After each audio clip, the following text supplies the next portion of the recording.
if I 100% believed in the Loch Ness Monster? I don't think so. What if I believed in angels? Maybe. That's a little different for some It's reason. different, yeah. I don't know. There's like There's a lot more to that. Because it implies a lot of other beliefs. It does, yeah. Like, there's a lot that comes along with that. What about if I believed in ghosts? I believe in ghosts. That's what I was going to say. You like straight just believe in ghosts. I straight believe in ghosts, yeah. I don't know. I still don't know if I do. Huh. I think we've been over this in other ones. I want to believe, and when we talk about it, I just like talk about it like I believe in ghosts. Yeah. But I think I'm not fun enough to believe in ghosts. Oh, I'm fun? Yeah, if you believe in ghosts, you are more fun than people that don't. 100%. I would rather talk to people who believe in ghosts than people who don't. Fair. That being said, I don't know if I do, but I keep trying to convince myself. Like the Loch Ness Monster, it's fun to believe in that. You know what I believe? The Loch Ness Monster is a ghost of a plesiosaur. Oh. It's a dinosaur ghost. Oh, yeah. And Bigfoot, that's a ghost of an early hominid. Mm-hmm. That got stuck. Yeah. Ogopogo, that's another dinosaur. Yeah. Ogopogo. I love Ogopogo. What if all human ghosts are just time travelers and we only get to see a glimpse of them? Oh. It could be interdimensional. This isn't a ghost show at all. We're not even going to talk about anything spooky today. I don't know where that came from. Spooky. No, not yet. Not until Spooktober. Sorry. Okay. It's May. Yeah. So, May. springtime. Well, it's scary for you with the allergies. It is. I'm actually like dreading spring. Well, let's maybe start this actual podcast and not just talk about ghosts, because welcome everyone to another episode of I Love This, You Should Too, and we are members of the Alberta Podcast Network, which is locally grown and community supported. My name is Indy, ghost of a dinosaur Randawa, and with me is my lovely co-host, Samantha, ghosts over angels Randawa. Yeah, I keep saying he's. I'm not used to saying Randawa That's yet. okay. Well, we rambled a bit off the top already, so let's get into things. Yeah. Today we are going to each have a spoiler-free thing of the week, and then I'll let you know what we're watching for the big watch, because this week is my week to choose. Yeah. So you get a little break from the Step Up movies. I'm very excited. Just a little one, though. But before we get into it, let's thank our first sponsor of the episode. And this episode of I Love This, You Should Too is brought to you in part by the Alberta Blue Cross. Even if you're a busy business owner with more meetings than hours in a day, you can be calm and collected when your group benefit plan is taken care of by Alberta Blue Cross. Your employees can manage their own health, dental, life, and disability coverage online anytime or on any device, making it easier for them and for you. To learn more and explore your options with Alberta Blue Cross, head to ab.bluecross.ca. So if you're new to the podcast, the way it works is Indy's going to share his thing of the week, and then I'll share my thing of the week, and then we're going to find out the magical movie that we will be watching. I hope the Loch Ness Monster is in it. Who knows? So Indy, what are you into this week?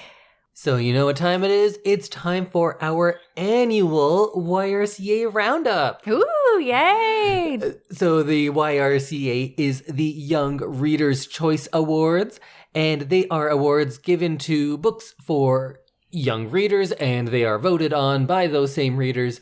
And myself, I've worked on committees for this, and I read all of them, so it's a little thing I like to do. And every year, once they announce the winners, I come on, tell you about the winners, and I also tell you who I think should have won. Excellent. So there is the junior division, which is targeted at elementary school kids. And the winner this year was New Kid by Jerry Craft, and that is a graphic novel. And you know what? I agree. Okay. I really enjoyed it. New Kid is like I said, a graphic novel, and it does a very good job of dealing with some topics as far as race, cultural appropriation, and how it feels to be a minority and often the only person that looks like you in a school or in a community. And it does it in a way where it doesn't come across as preachy or heavy-handed. Oh. For me, and I'm sure for a lot of people out there, it was very relatable in a lot of ways. And Jerry Craft has done lots of things. This has won quite a few awards, so a lot of people out there already know it. But if you have a younger reader, or I enjoyed it too, so I think it's good for a variety of ages, check out New Kid by Jerry Craft. Did you agree with that one winning? Yeah, I think it was my favorite of the... There is 8 books in each division, 24 books overall, because we have the 3 divisions. And you read them all?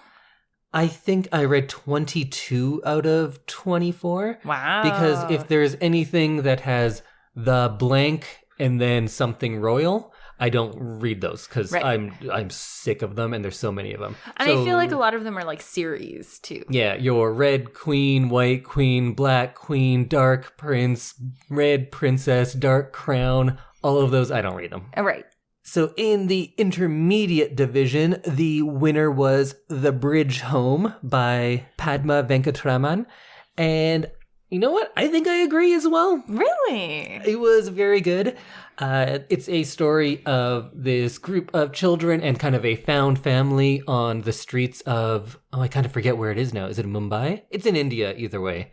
I absolutely forget which city it's in. The streets of India. Yeah.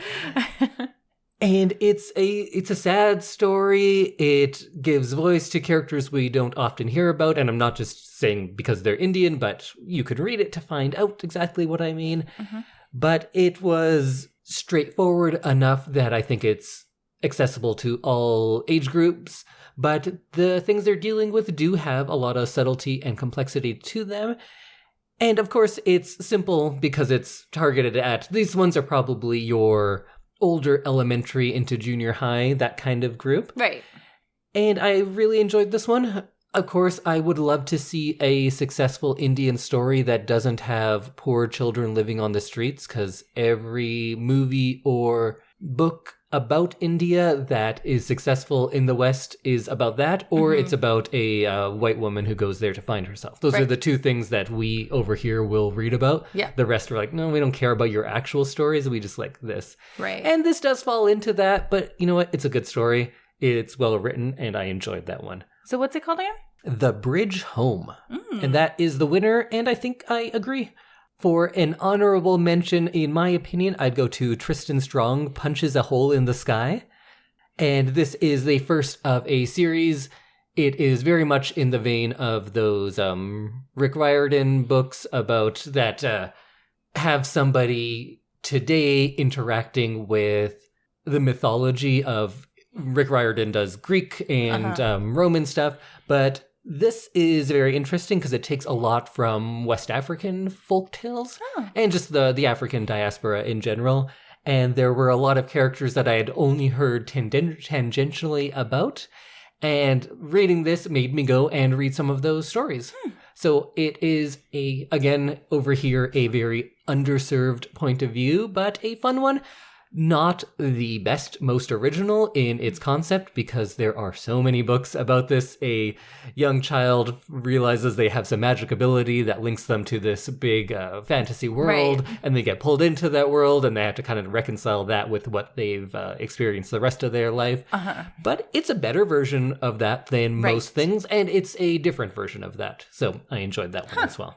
And then on to the senior division, which is kind of targeted at high school age kids. This is usually my favorite. I think we get the most variety in this. The winner was a book called We Set the Dark on Fire. And I didn't like it. Okay. Didn't care for that one. I think all of the nominees in the senior division, there were no straight white male protagonists. Really? And that does not, of course, make anything inherently good or bad, but We Set the Dark on Fire, I felt got into a lot of tokenism and, look, we're different, but why? You weren't saying anything with it. You were relying on the same conventions when every protagonist was a straight white male, but just because now everyone's gay or Hispanic, tell me something about that. Yeah. And I thought this was a pretty derivative and I feel like I've read that book many, many, many times. Right. And it's just people happen to be gay in this one. And rather than just complain about it, I'll give you some suggestions also from the senior division of YRCA nominees that I liked much better. For instance, a book called Pet by Akwaeke Emezi is about an alternate world where people like murderers or rapists are looked on just as we look upon like vampires. Okay. We're like, maybe there's something true in there, but you know what? That's so far away from the world we live in. Right. And it's a really interesting future, and the protagonist in this is trans and black, and this world building I thought was amazing because they have a time where there might be monsters.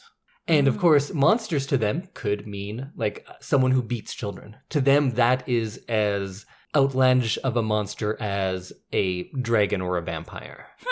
Okay. And when monsters come, is it something like that? Or is it something that we think of as a monster? It's a very short read, very interesting.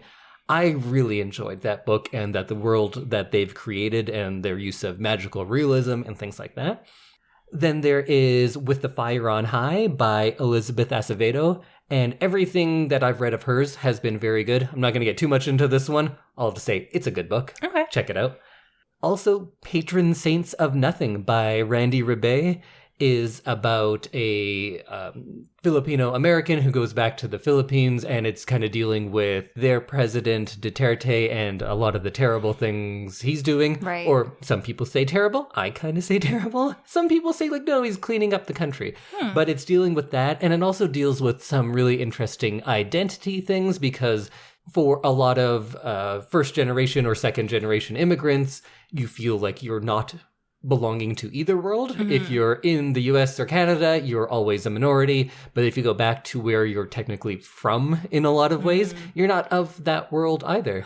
And the main character there is balancing those, which I thought was really interesting and, again, relatable.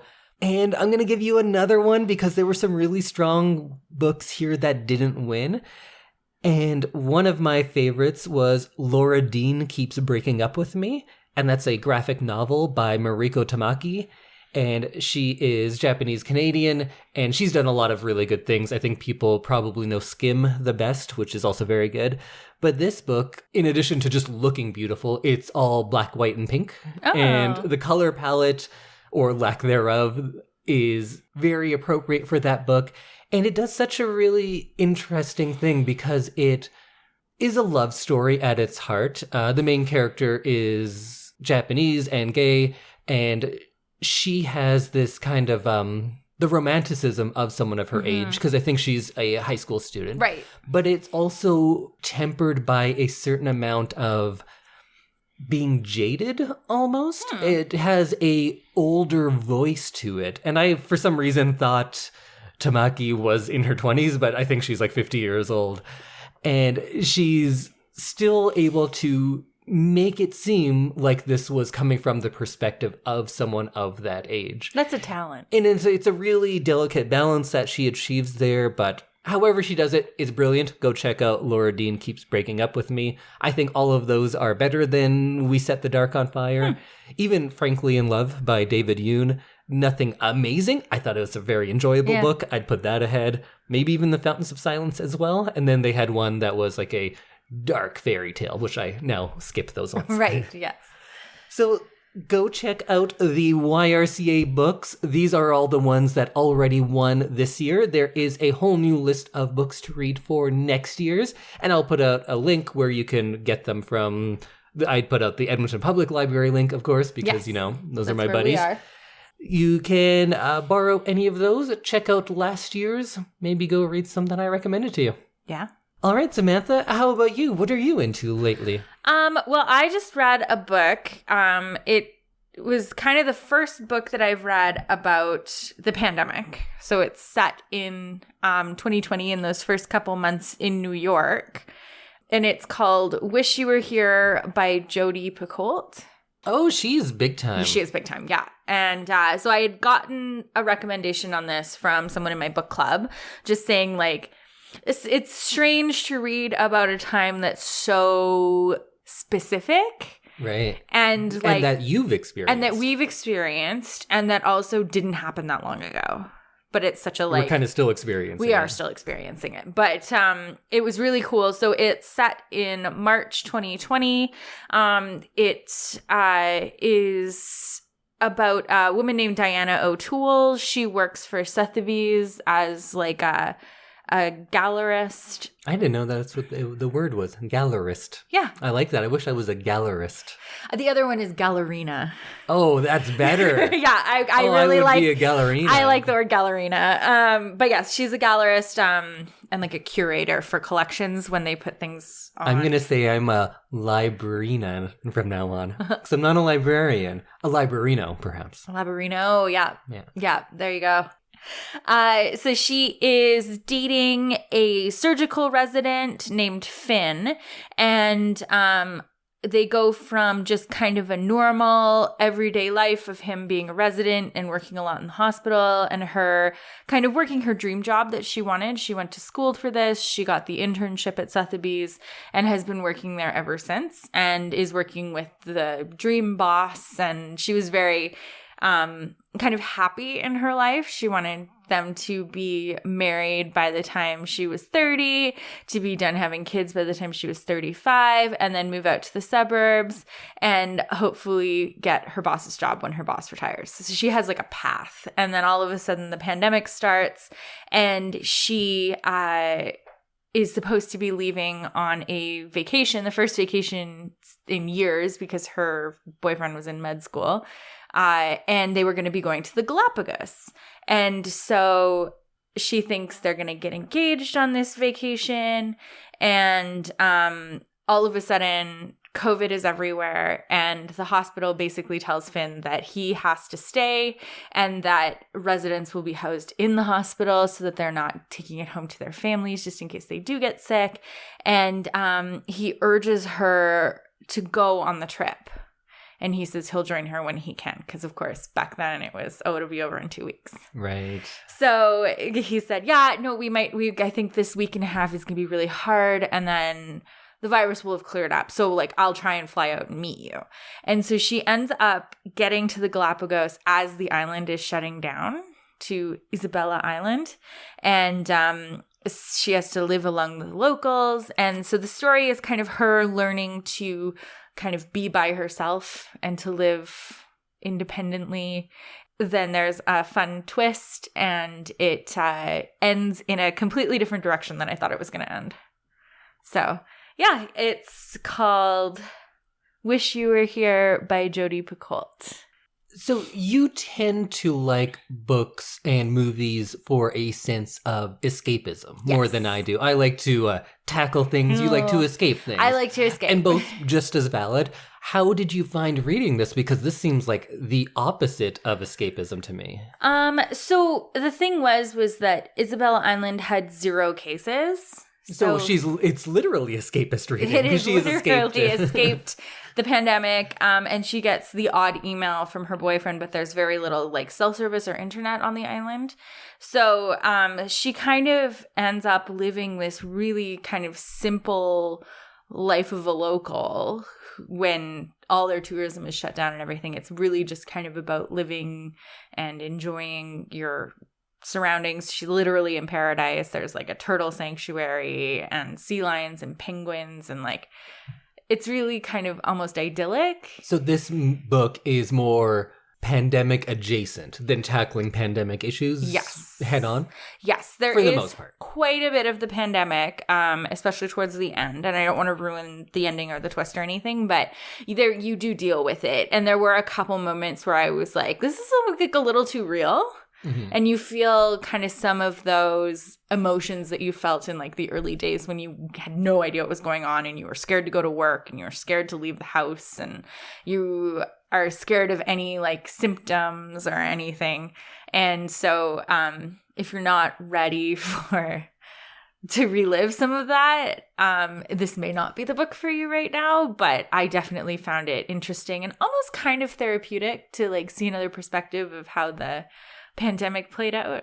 So you'd say this is more relatable and identifiable in its context as far as COVID goes, and rather than reliving and experiencing the trauma over again. Okay, so it's like kind of a balance between. Yeah, I could see that if you're not ready to like relive any of that stuff, or if it was really traumatic for you, you might not want to read this book. But it's definitely found it kind of interesting and retrospective.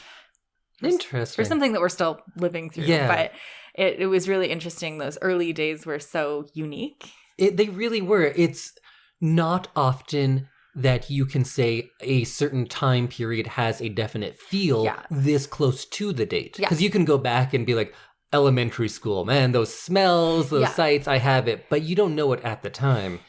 This, right when it was happening, you're like, this is a feel. I will always remember this. And they talk about like baking bread and sourdough starter and like Tiger King and like all back when we were all in it together. Yeah, all of these things that happened like one right after another, and kind of she got the timeline of everything really like down. So she was probably writing it when it was happening. Like she actually wrote this last year. Okay, so it was kind of after, but I mean, social media kind of like archived everything. So I'm sure it was very easy for her to build that pandemic timeline. Yeah. But it was really cool because I was like able to think of like, when we all had sourdough starters, like that was the thing that we were doing, or like when we were all baking a bunch of breads. And I remember being on a work meeting that I just kind of needed to listen to. And I was literally baking a loaf of bread while I was doing that. Right. And so, it was kind of neat to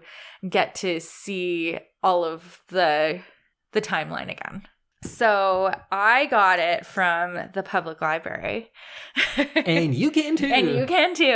I listened to this one. It had a really good kind of nondescript narrator. She didn't do a lot of like voice acting or anything. It was just kind of a good way to listen to it.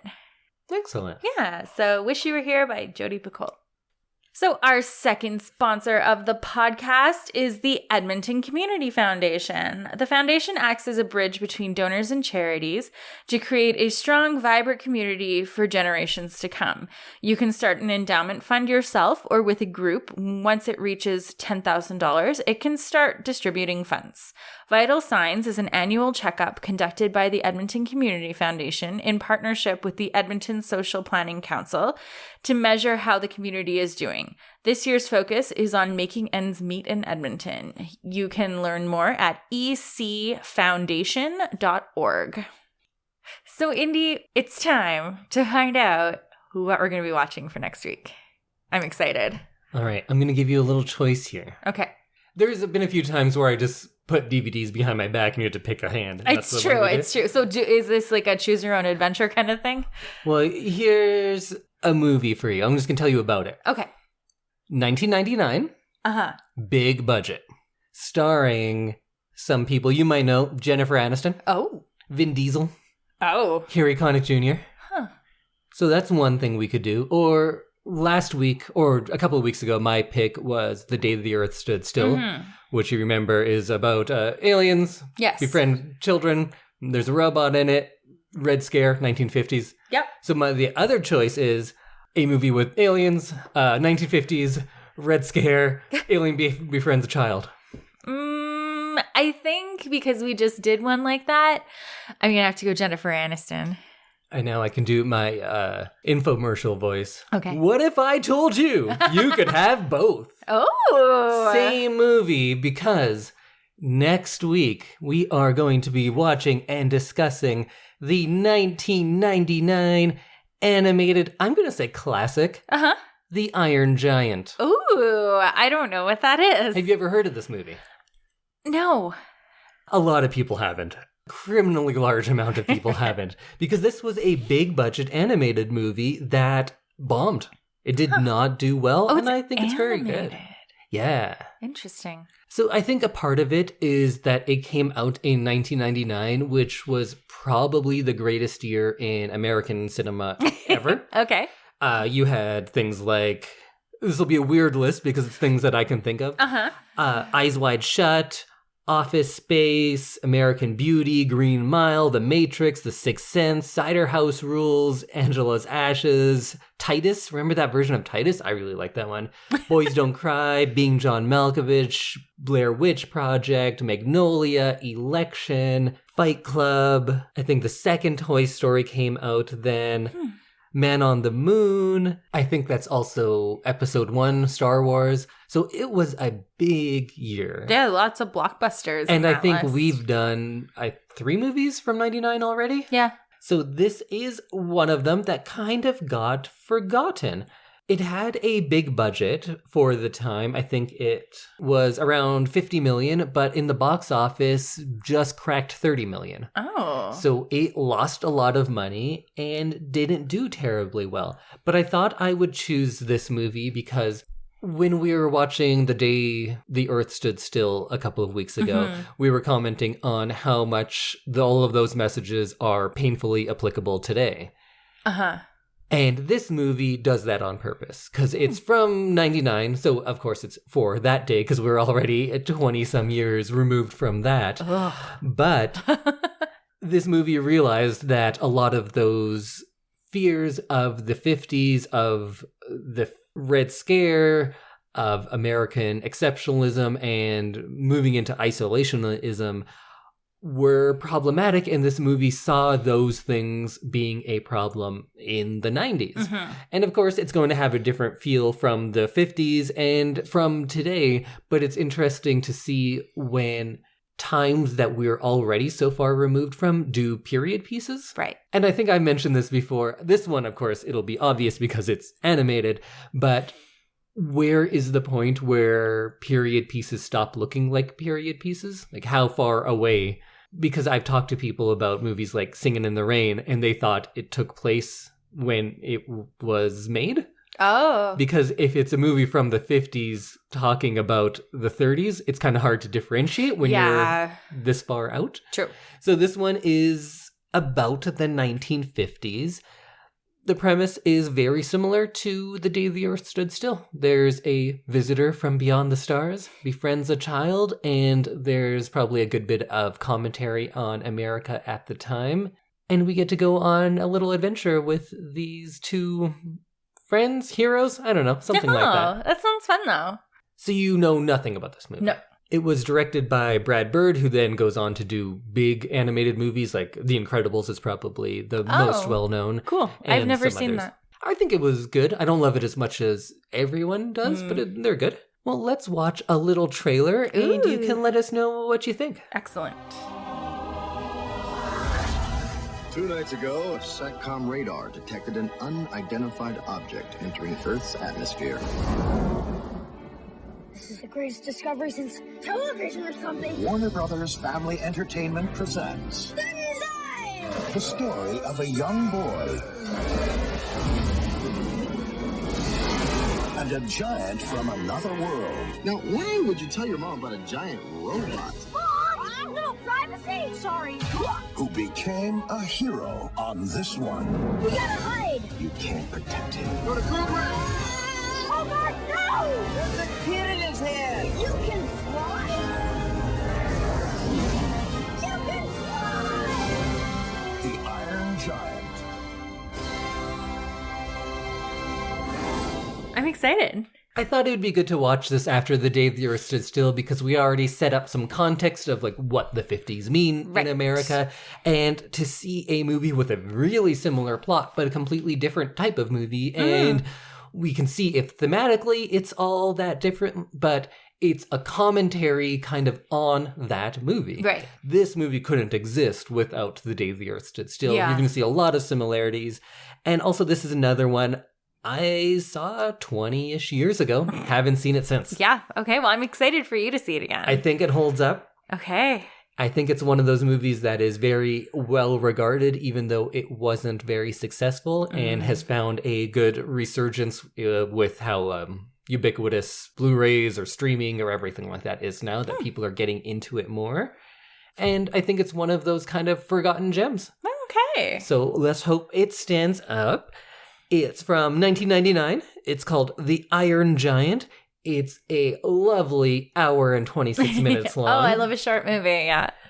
And it is streaming for free on a couple of different places. You can go to Tubi, that's Tubi, and they do free movies. There are commercials in them, but, free movie.